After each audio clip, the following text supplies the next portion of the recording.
is 280. Muna nga gina-round off na permit sa whole number para for the sake of uniformity sa aton ng computation purposes. By 5. I-compute niya, i-compute. But, sa board exam, ang ginagamit nila class is 414, 345, 275. But for our computation, we will use the conservative values. Kaya ang conservative natin is mas dako, siya mas gamay. Okay, para masapos siya memorization. Same din eh.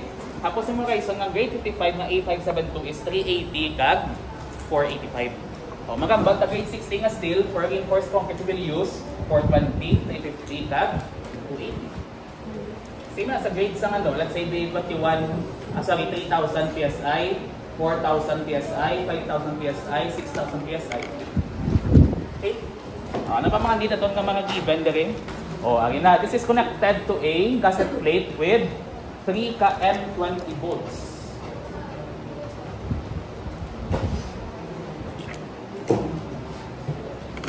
Okay, so for our M20 volts, ang aton na volt diameter is equal to 20 mm.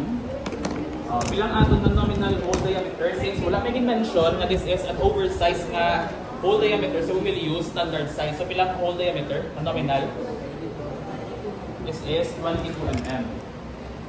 And for our effective hole diameter, that is equal to plus 2, which is, ibutan ko na lang ang plus 2 kasi ang mapot din na sa halin. Sir, kung naman ba, sir, oversized, sir, napot mo dito sa 24, sir, tapos plus 2 pa kami. Yes. Kaya ang imong oversize that is the nominal hole diameter. So gamiton ta nga hole diameter when computing the net area is always na gina-increase ta by 2 mm. Kaya what that mentions yung may oversize, so ang gamit ang nominal. Nominal siya. Na base sa oversize. Tapos ma-plus ka palit 2 mm. Plus 2 mm for the effective nga diameter hole. Effective hole diameter. Okay, so this is equal to 24. Kung na-mention, na yung oversize na daan, sir. So meaning, ang imong nominal hole diameter na gamiton is based sa oversized na table, which is 24 mm. Tapos maad ka pa. Maad ka pa ito. So meaning that is 26 mm. Take note, hindi na siya tanan plus 2 ang nominal hole diameter. I think kung makalabot ka na sa mga M28 or M30, lain na provision sa table. Ano pa again? Ginata sa required. Ano na pangita? What is the maximum load, okay, na based on LRFD and ASD that can be applied? So, we are talking about the loads na i-apply na to, not the strength sa member. So, itong problem number 1, we are talking about the design strength sa aton nga allowable strength. This time, anong maximum load considering LRFD and ASD? So, anong atong ginapangita dito? PA kag PU. So, PU, this is for our LRFD. Then PA, this is for our ASD.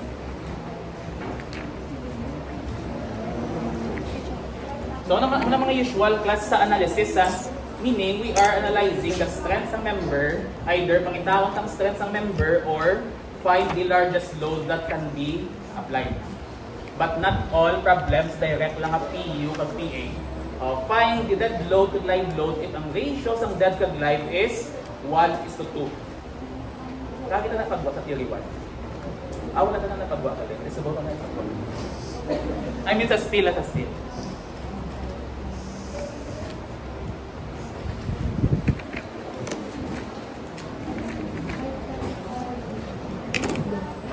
Variety. Sa concrete, mahilig si concrete. Ano mo? What is the largest uniform live load or uniform live load pressure that can be added? Sa atin usually is may mga ratio ang dead kag live dad. So dapat nabalo ka mo sa inyo ng mga load combinations. Same Japon. Let's solve for the nominal strength natin. So we will have two limit states. First is ang gross yielding.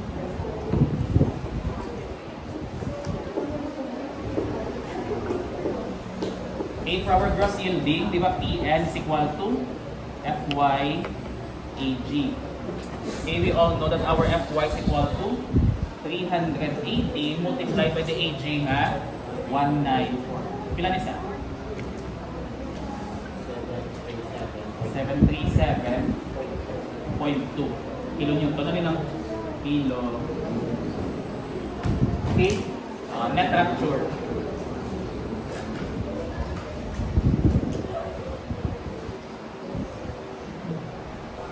Ang class nga masapos ang steel generally compared kay concrete. Kaya tanan yung mga equations ara sa nasipis. Meaning, kung magsala ka pagidya sa mga equation nimo, meaning, tampaon ka na sa nasipin mo, akin na lang sa tubang mo, kopya mo na equation, dapat yung magsala sa kopya. Okay, please remind mo. Yes, ka-finalize na kami. I think, may simplified kami nga code. Di na siya amuto kadamo lang dalo. Okay, ano na siya? Yun pang summarize lang ang mga needed na codes. Different prior side. Ang sa concrete, may mga codes na need nyo na memorize on, no need siya i-print. Let's say mga beta 1. Kaya mga basic na equation. Sa steel, need nyo get kaya may mga equation na later on na may encounter nga hindi nyo kaya memorize on. May memorize ng FYEG yan. FYEG. Tayo pang itaas sa compression bala. Ang pinakalaba ng equation ng exist sa civil engineering. Kung try na namang class before memorize ang pinakalaba ng equation, kaya the possibility is sa examiner wala yung ginahatag ang code provisions. Muna sa concrete subong, minamat-amat naman ang transition na memorize on yung code. Kaya sa concrete, wala kahatag sa examiner code sa exam. Except for torsion, ginahatag niya. Kung pwede class mag-trader ang examiner anytime, pwede man siya magbuot. Same samon. Ang among class na HGE before, the night before, nag-memorize kami damo-damo ng equation, nag-refresh na kami. Tapos, pagka-examination day, inhatag yatanan ng equation. Isang basic lang na hydrostatic, inbutang niya pagit. Tapos, mga equation sa mga open channel, ginhatag yaman. Ang mga weirs, hatag yaman. O meaning, kung hindi ka sabat sa amutong exam, meaning, hindi ka kabukat mo kami sa equation. Amutong time nga tag-as ang mga scores namon. Sa hydraulics, ito yan, sa hydraulics, tag-as kaya. Halos sa mga batch line of 9 tanan. Ilay mo sa hydraulics. Hindi may isa to plus erroneous, kung ay ko nasabat. 3 items. Ayaw na ko backsol. Natapos kung hydraulics, siguro mga 1 hour pa lang. 50 items na siya, tapos ang exam is good for 4 hours. So 1 hour, tapos ko na. Tapos, pinapalibugan ko na lang paano ko masabat ang erroneous na question kaya may kulang na given. Okay, anong lubra ko? Sa bilog tong oras, na isa-isa ko what if 1. Kumahal ko. Okay, what if 2. Bilog na hapon, na-try ko tanan isa-isa, ano mga possible na given. Ano yan favorite number ni Estaniero? 69.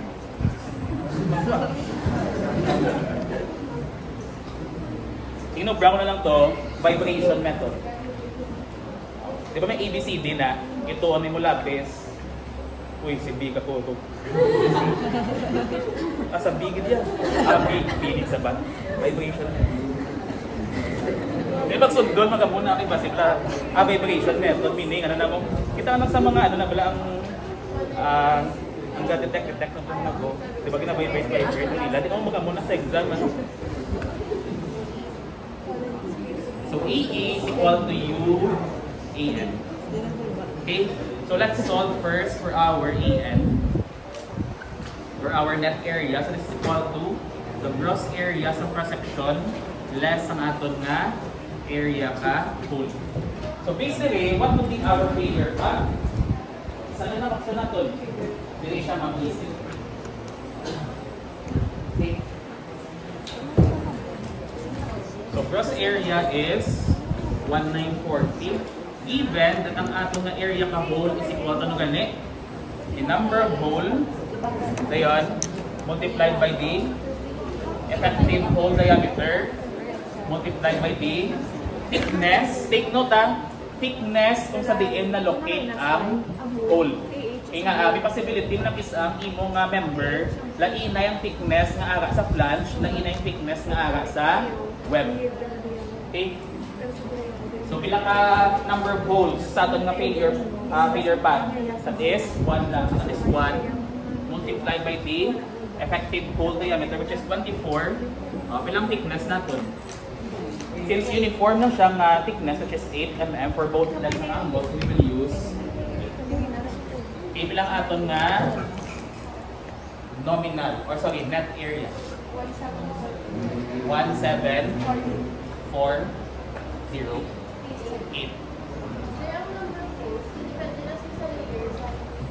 Number of holes depende sa imong failure path. So dapat kabalo ka mag-identify din ang imong failure path. So amo nang least area nga mag-produce sang amo nang failure path nga mag-produce sang least area. Kita mo siya possible tas na pag-isip. So kung siya nga ganito tudlogan ay makaka perpendicular. Same lang sa math nato.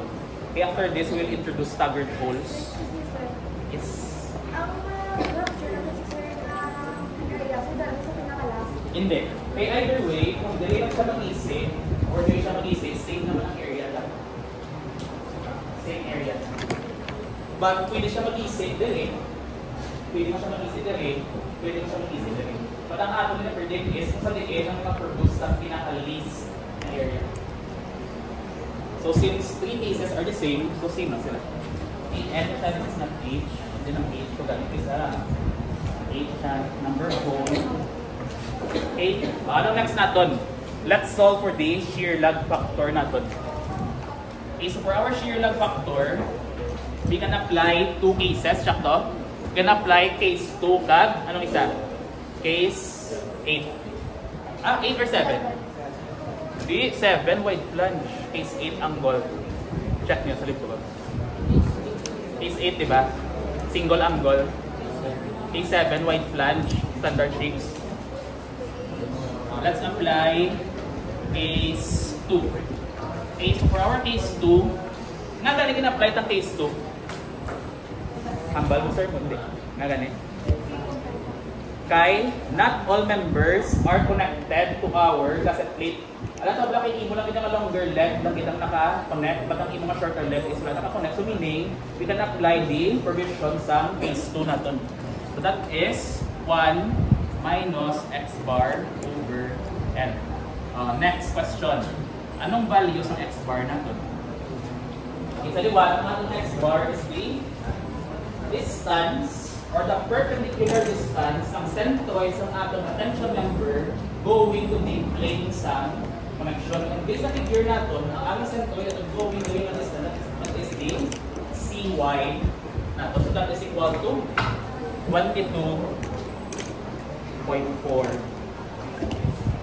Dapat kita class na sa lang ang solusyon based na rin. Kaya instead of cy, ginagamit nila cx. So dapat kabalo agad mag-determine kung anong gamiton mo. Okay lang na kung equal leg. Eh syempre, both cx and cy are the same. But if unequal leg, make sure nga tsaktong gamiton mo nga cx or cy sa pagkuha sa values ng x bar. Next, length of connection. What will be our length of connection? This is the parallel na distance sa application ng load natin na from the outermost kag pinakalapit na connection. So that is 150 plus 150.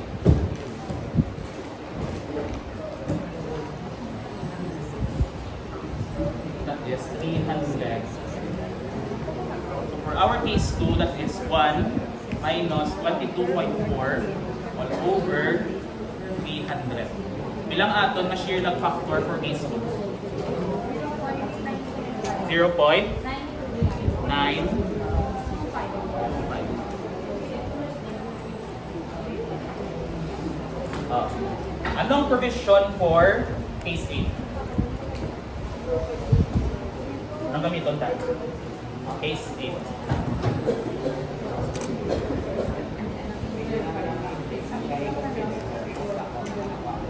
Check Japon, hindi dapat na-prove natin nang nag-burn is ang larger. So, anong gamiton sa case 8? Kaya sa case 8 mo kayo, diba? Single angle nga may series of holes. Kila? 2 or 3. So, we will use 0.6. And based on the provision, we will use the larger value. So, we will use this. Okay? We can now compute for our effective net area. So that is U times AN. Isa-isa ko lang, kung gusto nyo direksyon sa PN again, wala problema. So nakipakita ang AN na to. So that is 0.925 multiplied by the net area, which is 1748. Ilang aton nga effective net area?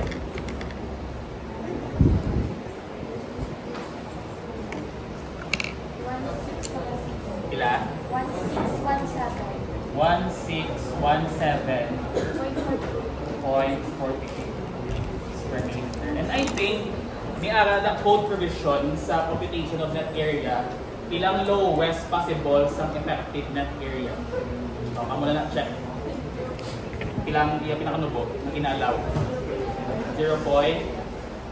Para sa ano na seeking provision sa net area? 1616.9. Then yes. 8. Then let's solve for PN. So PN that is FU. So 485. 1616.9. Ilang PN? For net capture.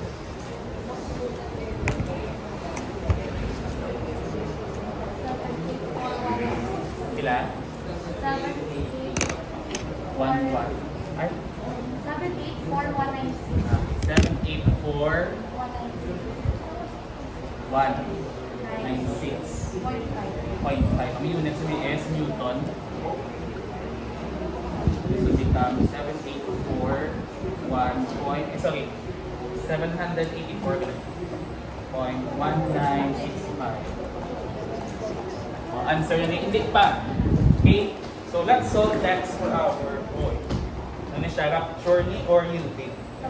Rupture ni kay labot din ang iya na magnet na ultimate stress. Tamo ni ko na una lang yung slice na ko na gusto. Wala ko nagamit yung Miss Eden bagay. Balabang si Miss Eden, ano man sa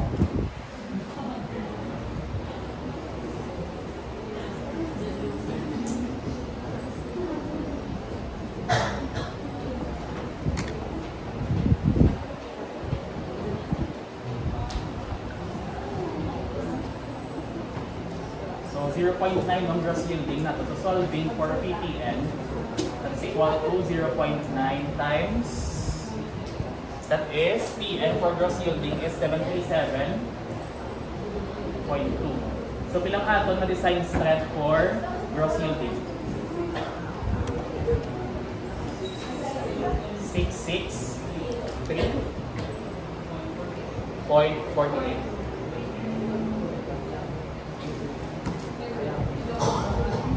Net rupture.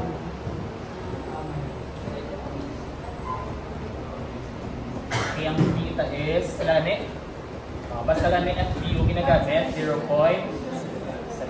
So PPN 0.75. PN for net rupture is 784.1965. Ilang PPN na?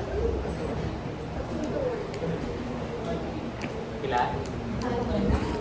588. 1474. Between these two limit states, sino mag-burn? Ano nga limit state? Mag-burn ang ato nga net rupture.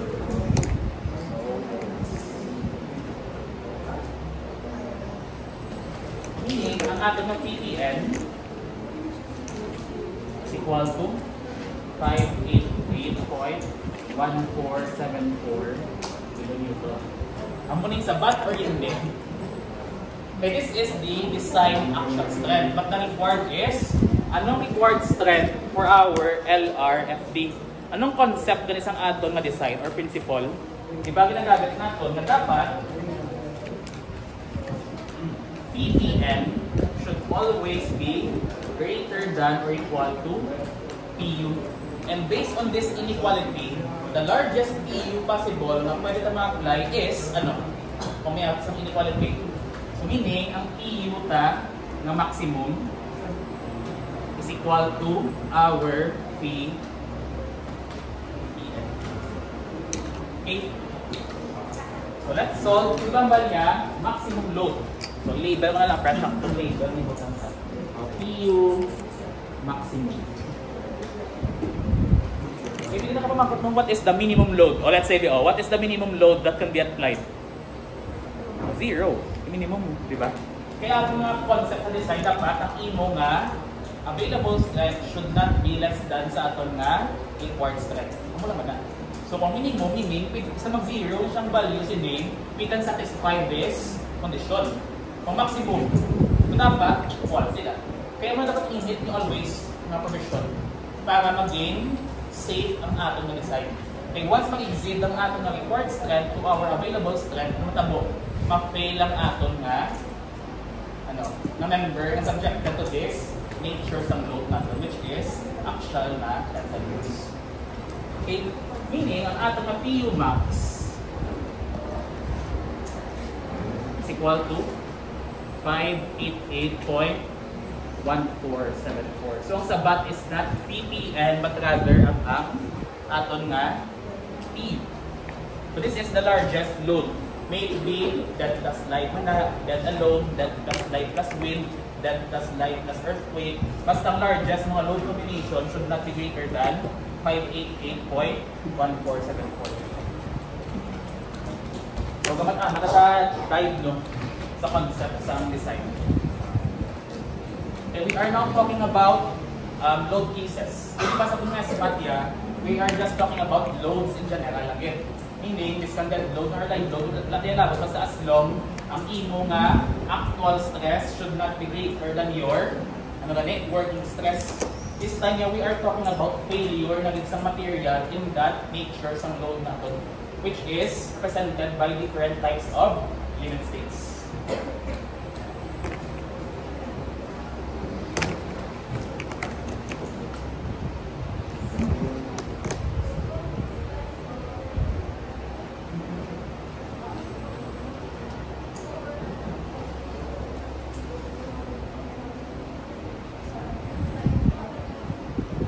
Bansita with other sections kasi sila ano pa lang nila main purpose pa lang global tension. Yes, so pansin ng mga bilakad ng tuwa ang third sa tuwa sa third section.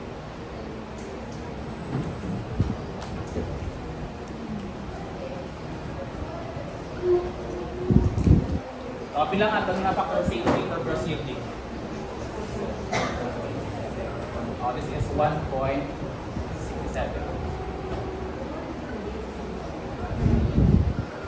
Okay, so this is 737.2 over 1.67. So bilang atong nga allowable actual strength for the limit state of gross yielding. 441. 0.437.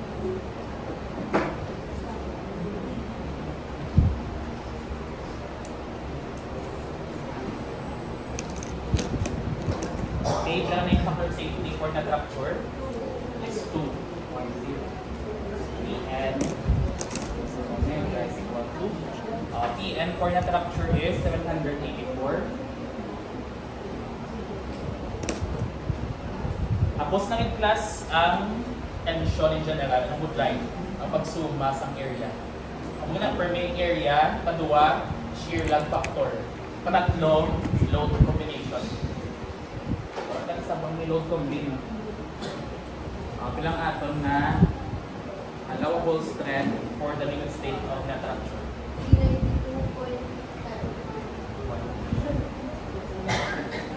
Kaya mag-burn, still the same na net rupture.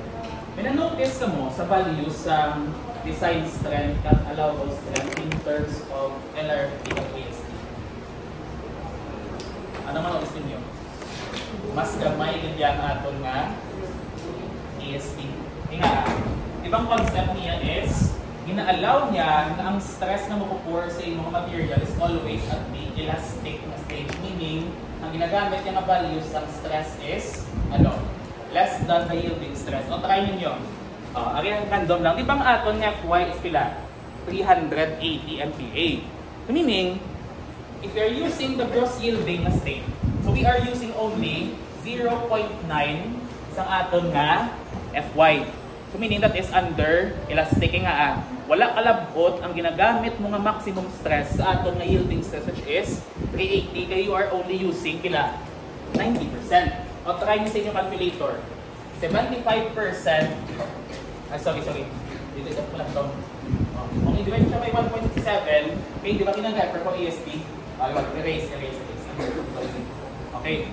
So for ASD, ang ating concept is wala na gina-allow ang material na mag-experience ang stress beyond the elastic stage. Kaya gusto sa ESD na serviceable siya all throughout. This ka ng imong limit state is net rupture. So try ninyo. Ang value, di ba, for the net rupture, we will be using ang factor of safety of 2. So meaning, we will be using only half sang aton nga FU. Kaya di ba, kung maglabot ng stress sa 485, ano matapos sa material? Mabugto, di ba? So try nyo ba, 485 divided by 2. Pila na siyang tutuod nga stress na ginalimit na. That is 242 which is less than sa yielding. Gets nyo? So meaning, ang atong ginagamit na limit state, mabugto siya, pero ang iya ginagamit na stress is wala sa ka-yield. Ang malang concept ni ASD. Wala iya gina-allow mag-go beyond sa elastic limit kaya ang iyang ginagamit ng mga permissible stress are less than the yielding stress. Try to compare LRFD. Diba sa LRFD, we're using pila? 0.75. Try nyo ba 0.75 times 485. 0.75 times 485. Okay, we are using only 75% sa 485 pila. Pila? 363, almost near sa aton nga yielding. But kung i-consider mo pagit ang mga non-uniformity sa material, gina-allow yung nga mag-yield. Okay? So, dako-dako binaklas ang factor of safety ni ASD para mag-work siya within elastic na range lang ito. So, mas conservative eh.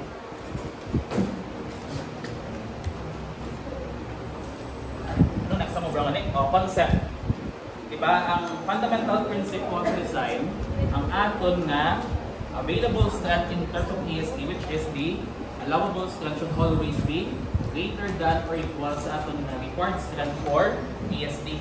So in order for us to find the largest possible required strength in terms of axial tension, dapat ang aton na PA should not exceed sa aton na allowable nga strength. So for our PA max,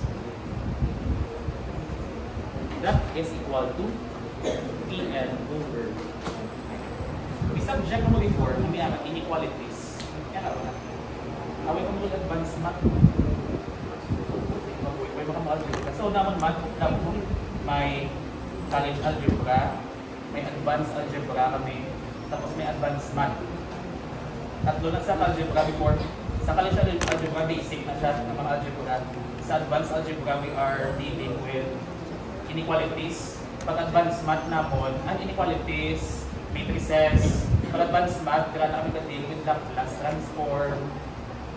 Kaya na, diba? Hindi, wala na, diba? Ang class, hindi nga for 5 years. Pero pag labot mo third year, di ako mag-fail ng pag-line subject. And na first na mo, napag-statics, third year. As in, first year, second year, no-fail na mo, doon lang. Tapos lang, hindi lang engineering, kaya mathematics, kang calculus, paglabo ko sa statics, strength, dito kami nang palaubos na natin. Would like na class ang applied math. You're not dealing with procedural, ang kinanglan ka balo ka mag-think critically kung paano mag-work ang mga pag-ibagay, especially mechanics. So, subong na ka lang buwas na ka muna. So, I hope may apply naman dapat ang same concept sa design. So, dapat manungdong ka mo, hindi lang for the sake na sa ulo mo procedure. May mga problems, class na require critical thinking. For example, i-justify ninyo, will the member fail? Or explain why. Explain evidence.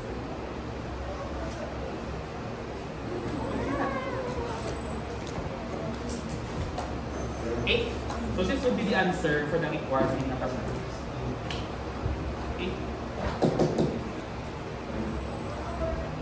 Proceed pa sa shear lang. Sorry.